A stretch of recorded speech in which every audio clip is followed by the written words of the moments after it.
अस्सलाम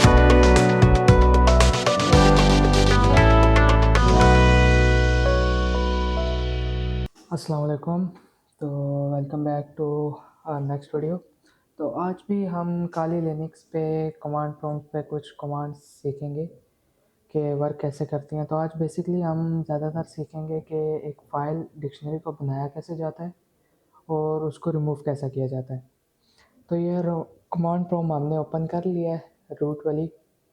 तो बेसिकली अभी सबसे पहले हम जो कमांड सीख रहे हैं वो है कैट, जिसके साथ एक ऑपरेटर है और साथ आपने कोई भी नेम दे देना है। ये आपकी न्यू फाइल नेम होगा। तो बेसिकली आपने अब इधर इंटर दबाना है और उसके बाद ये आपकी फ़ाइल में अब जा चुका है। अभी ये स्टक वगैरह नहीं हुआ, ये आपकी फ़ाइल में है। आपसे ये पूछ रहा है कि आपने यहाँ पे कुछ भी इंटर करना है, कुछ भी लिखना है या आप यहाँ पे कुछ भी रखना चाहते हैं। तो जैसे मैं यहाँ पे अब रख रहा हूँ कॉर्बेट्स मेंबर। अब ये इस फाइल के अंदर स्टोर कर देगा इस चीज़ को, लेकिन तब तक नहीं करेगा जब तक हम कंट्रोल डी नहीं दबाएंगे। कंट्रोल डी दबाने से ये फ़ाइल को सेव भी कर देगा और उससे रिटर्न भी हो जाएगा। अब हमने ये देखें दबाया है तो अब ये बाहर आ चुका है। तो अब एक और उसका फंक्शन है जो है, अब एल एस लगा रहे हैं हम। जब एल एस की कमांड इस्तेमाल करेंगे तो आप यहाँ पे देख सकते हैं कि कॉर्बेट के नाम से एक फ़ाइल बन चुकी है जो हमने अभी रिसेंटली बनाई है। उसके बाद जो हमारी कमांड है जो हम इस्तेमाल करेंगे वो है ऊपर वाली कमांड है कैट, लेकिन इसमें ये फ़र्क है कि इसके साथ दो ऑपरेटर्स आएंगे। तो और आपने साथ अपनी फ़ाइल का नेम लिख देना है कॉर्बेट। तो बेसिकली ये जो होता है ये आपकी जो आप फ़ाइल यहाँ पे लिख रहे हैं, जिस फ़ाइल का नाम आप लिख रहे हैं, ये उसमें कोई चेंजेस करता है। एडिशन करना चाहें आप, उसको अपडेट करना चाहें तो कुछ भी। जैसे कि अब यहाँ पे भी अगर मैं कुछ इंटर करूँगा ना, जैसे कि लिनक्स, तो अब ये कॉर्बेट में जाके लिनक्स को सेव कर देगा। अब मैंने इंटर क्लिक किया तो ये बाहर नहीं आया। इसको भी बाहर लाने से हमें कंट्रोल डी क्लिक करना पड़ेगा। उसके बाद हम जो नेक्स्ट कमांड देखने जा रहे हैं वो हमारी कमांड है टच की, TOUCH। और फाइल नेम जो आपने फ़ाइल बनानी है ये भी कैट की तरह ही काम करता है, लेकिन इसमें और कैट में ये फ़र्क आ जाता है कि ये आपसे दोबारा नहीं पूछता कि आपने इस फ़ाइल के अंदर कुछ रखना है या नहीं। ये बेसिकली उसको क्रिएट बस कर देता है। उसमें कोई आपको चांस नहीं देता कि आप उसके अंदर कुछ एंटर करें। तो अब हम ls की कमांड लगा के देख भी लेते हैं कि ये कॉर्बेट 1 के नाम से अब एक नई फ़ाइल बन भी चुकी है जो हमने रिसेंटली अभी टच की कमांड से बनाई है। उसके बाद हमारे पास जो अब नेक्स्ट कमांड हम देखने जा रहे हैं वो है mkdir।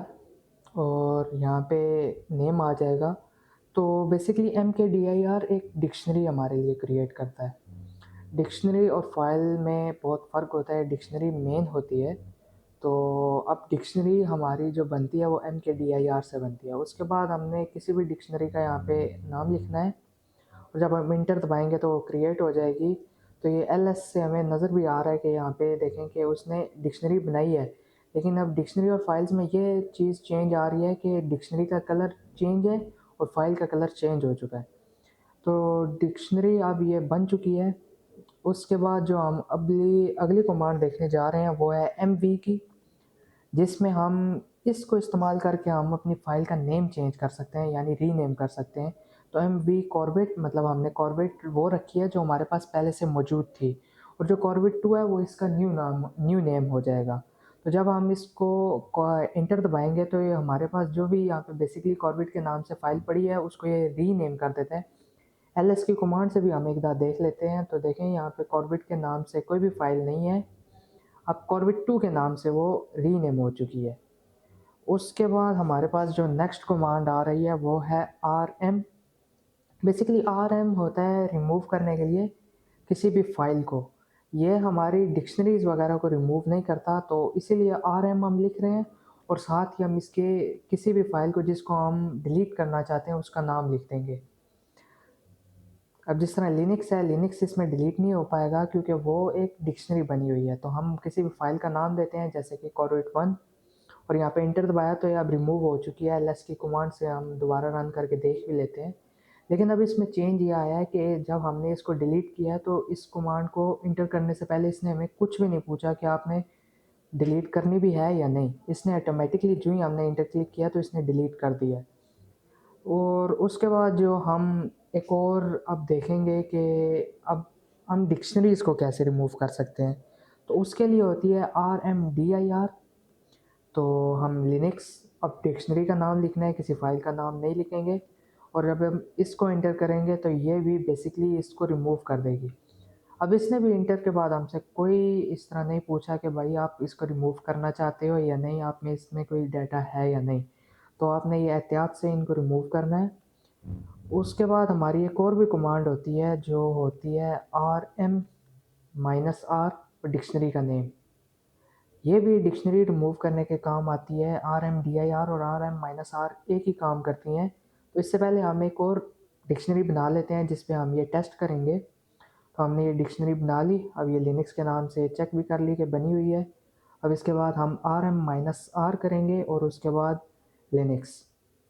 RM-R और RMDIR में ये फ़र्क आ जाता है कि जब लिनक्स यानी डिक्शनरी जो आपकी बनी हुई है ऊपर RMDIR कमांड चलाएंगे, अगर उस डिक्शनरी में कुछ पड़ा हो तो वो उसको डिलीट नहीं करती।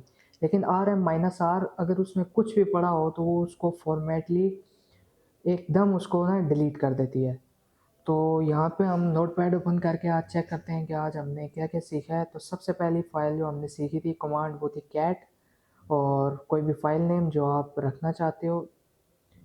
उसके बाद जो हमने सीखी थी वो थी कैट डबल ऑपरेटर जो इस्तेमाल आती है उसको फ़ाइल को अपडेट करने में। उसके बाद हमने सीखी थी टच जो कैट की तरह ही काम करती है, वो भी हमारे लिए एक नई फ़ाइल क्रिएट करती है। उसके बाद हमने सीखी थी RMDIR जो हमें डिक्शनरी बनाने में हमारी हेल्प करती है। RMDIR और डिक्शनरी नेम जो आप रखना चाहते हो। उसके बाद हमारे पास एक और आती है जो हमने की थी MV, जिसमें हमने ओल्ड फाइल नेम रखा था और न्यू फाइल नेम रखा था और वो हमारी रीनेम कर देती है। तो ये MV ओल्ड और न्यू। उसके बाद हमने RM की कमांड सीखी थी जो फाइल, याद रखें कि वो फाइल रिमूव करती है। जब तक उसके साथ RMDIR नहीं लिखते वो डिक्शनरी को रिमूव नहीं करती। तो हम यहाँ पे RM भी लिख लेते हैं इंटर करके RM, और जो फाइल जिसको हमने डिलीट करना है। लेकिन यहाँ पे भी हमसे डिलीट करते वक्त ये नहीं पूछती इंटर के बाद कि आपने इसको डिलीट करना ही है या नहीं। तो उसके बाद हमारे पास डिक्शनरी रिमूव करने की कमांड आई थी जो थी हमारे पास RMDIR और उसके साथ साथ RM-R स्लैश RM-R। तो आ गया आपने डिक्शनरी का नेम। तो आज की हमने कमांड में सिर्फ कमांड्स ये सीखी हैं कि हम एक फ़ाइल कैसे बना सकते हैं, डिक्शनरी कैसे बना सकते हैं और इन दोनों को रिमूव कैसे कर सकते हैं।